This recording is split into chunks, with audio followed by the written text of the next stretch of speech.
Thank you, Danny. And let me thank Jean-Michel Glachan for the invitation, for the excellent organization of this conference, this session in particular. Today's sessions are very informative, very useful.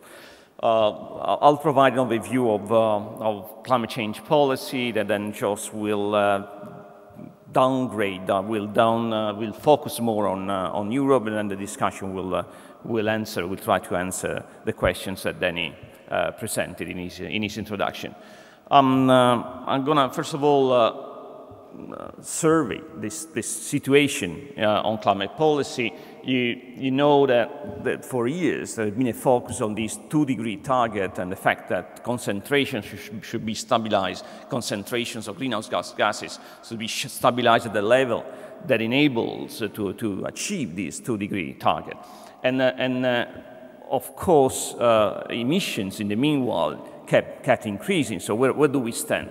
The IPCC, this is the fourth assessment report in a few months. The fifth assessment report will be delivered, but the conclusion will not be much different. Says that if we want to be pretty sure, I mean, the likelihood to achieve the 2-degree target to be sufficiently high, then concentration should be stabilized at 450 ppm.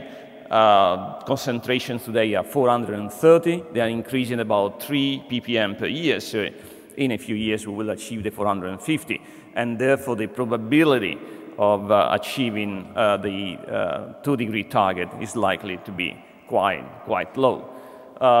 So all the discussions, the G8 meeting, the G20 meeting, all the discussions in different conferences of parties about this target are likely not to be very informative, because climate policy is probably targeted, the future climate policy is probably targeted something more than 2 degrees, with some exception. I mean, we're talking about probability, and I'll mention what can be done to stay on the 2-degree path, on the path achieving the 2-degree target. The situation in particular, if you look at this slide, is such that if we focus mitigation policy on the flow of emissions, so on the amount of emissions produced every year, the probability of achieving the 2-degree target is really low. But if technologies to reduce the stock of emissions were available, so the stock of cumulative greenhouse gas emissions were available, then of course it would be much easier to stay on the 2-degree target, to achieve the 2-degree target, or even other targets, more ambitious targets could be achieved if technologies to remove carbon dioxide from the atmosphere were available. Just to summarize briefly, we had three options. One is mitigation, reduction of the flow of emission. The second one is what I call enhanced mitigation, the possibility of reducing the stock of emission, which implies that we can even increase emissions, the flow of emission in the short term, overshooting the 2-degree target and then coming back by reducing the stock of emissions. And the third option is, of course, adaptation. In any case, even in the case in which we achieve the 2-degree target, some climate change are unavoidable. Climate change is occurred for the last 150 years. There are changes that are recorded and more and more important every year, so there is not a discussion about it. The discussion is how to deal with it, how to tackle climate change. And of course, adaptation remains an option, because some changes will occur. Some countries are vulnerable, some regions that will be affected by climate change, and therefore adaptation is a policy to be considered together with the other one. The problem is, what's the optimal balance? How much of it? How much will we focus on reducing the flow, how much on the stock, and how much on adaptation?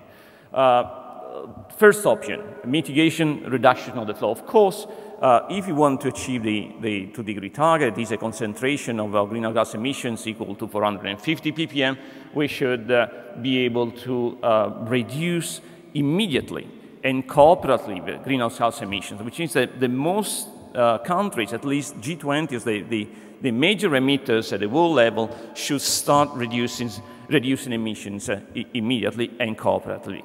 This is obviously not the case. I mean, recent discussions, recent conferences on climate change show a stalemate in negotiations.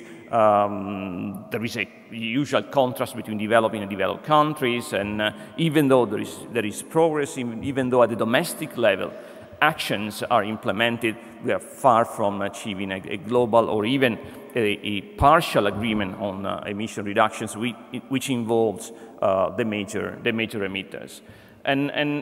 Even from a technological viewpoint, the situation is not at its best, because the nuclear option, for example, which would be important to deal with climate change, is unlikely to be available at a large scale in the coming years. The energy mix is changing, but really very slowly if you want to achieve the target. And there is an important increase in energy demand at the world level that, of course, implies more emission. Just a parenthesis, I did appreciate what Professor Ranci said this morning about the energy divide and energy poverty.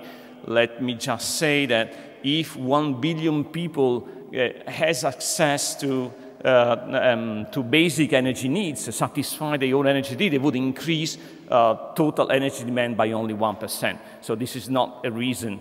Total emissions by only 1%. It's not a reason to say, okay, if those 1 billion people have access to energy, they will increase emissions. This is not true. I mean, the increase in energy demand and emissions come from the top level of energy demand, so the richest countries and the developing countries are becoming richer and richer, in particular the fraction of China and India, which is consuming more and more energy. Just to mention this issue. And this is a diagram that shows what I'm saying. The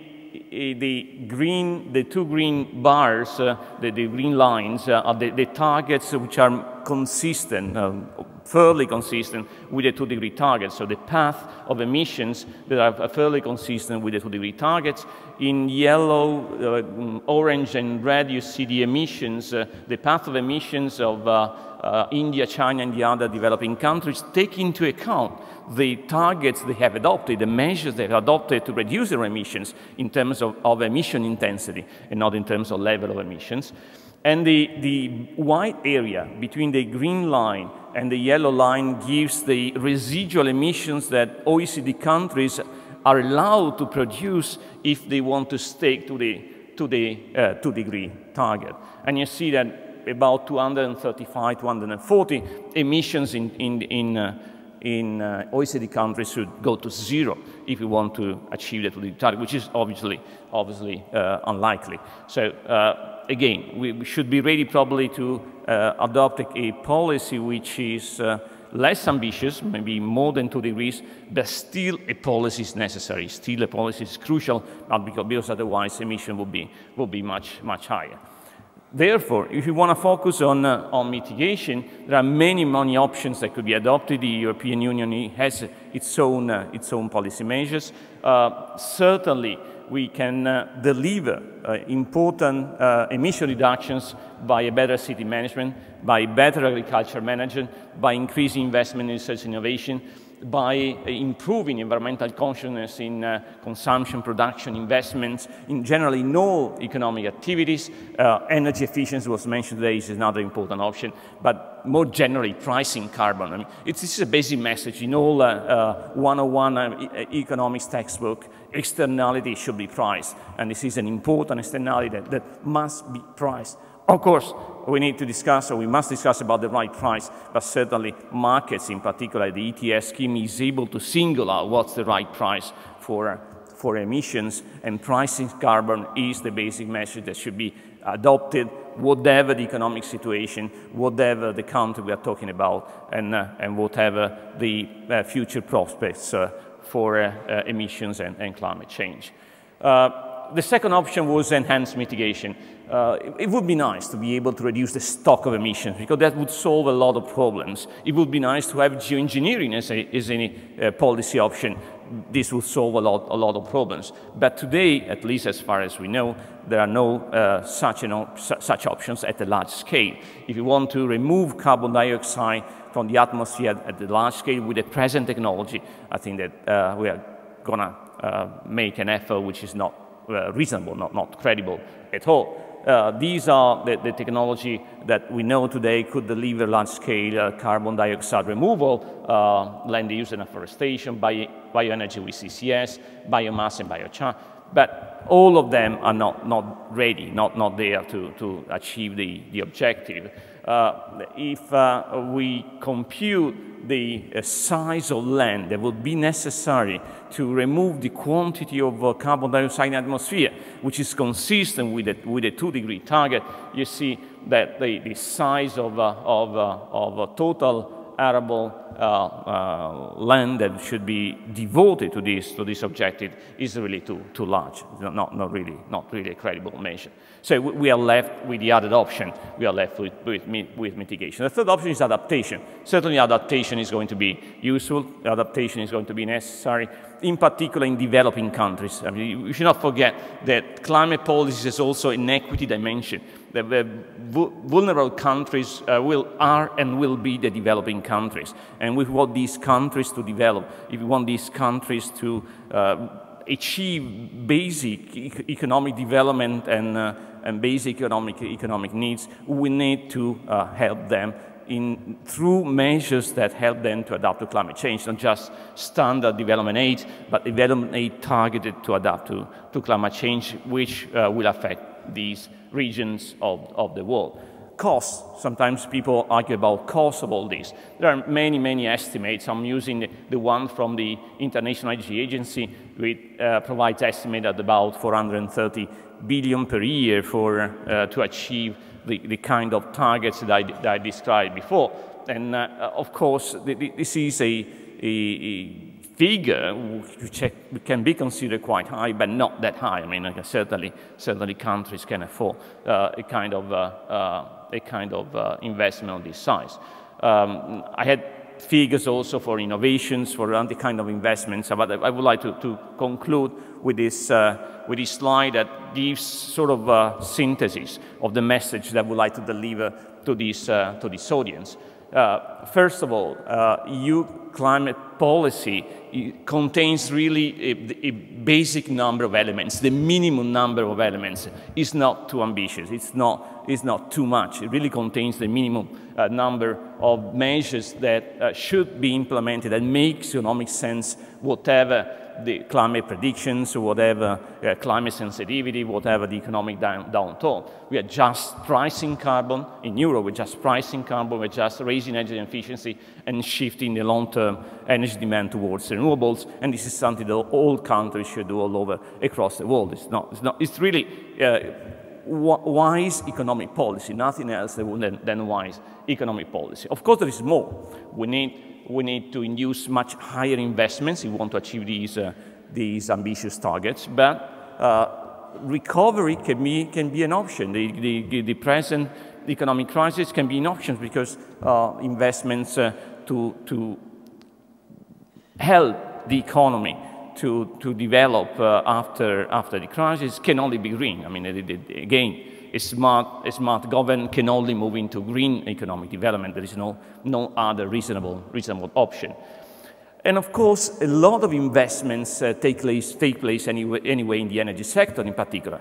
And there is an issue of diverting this investment or restructuring this investment, redesigning these investments with a small additional cost. This is also an important message. A lot of the huge amount of money which is necessary will be spent anyway. It will spend anyway in the energy sector, will spend anyway in developing countries because they need energy. We need just to divert investment, to create a condition to invest in a different way, in the right infrastructures, in the right ways of using energy in order to control emissions, concentration of greenhouse gases, and then climate change. And of course, research is crucial. And even research on carbon dioxide removal, even research on geoengineering is crucial because we need to be cautious and even develop technologies that may be useful, may not be useful, but certainly we must be ready to use these technologies in the case something goes wrong in terms of policy, in terms of development. But research is underway, more investment are necessary. Again, how much? Easy computation. Now investments in the energy sector is about 0.02% of global GDP. In the 80s, investments in the energy sector, in research in the energy sector, were about 0.008, 4 times the present level.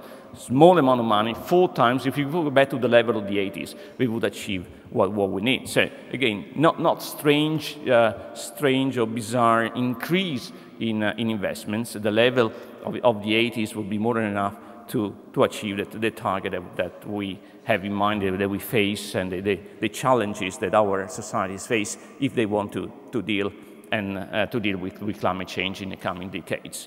Thank you very much.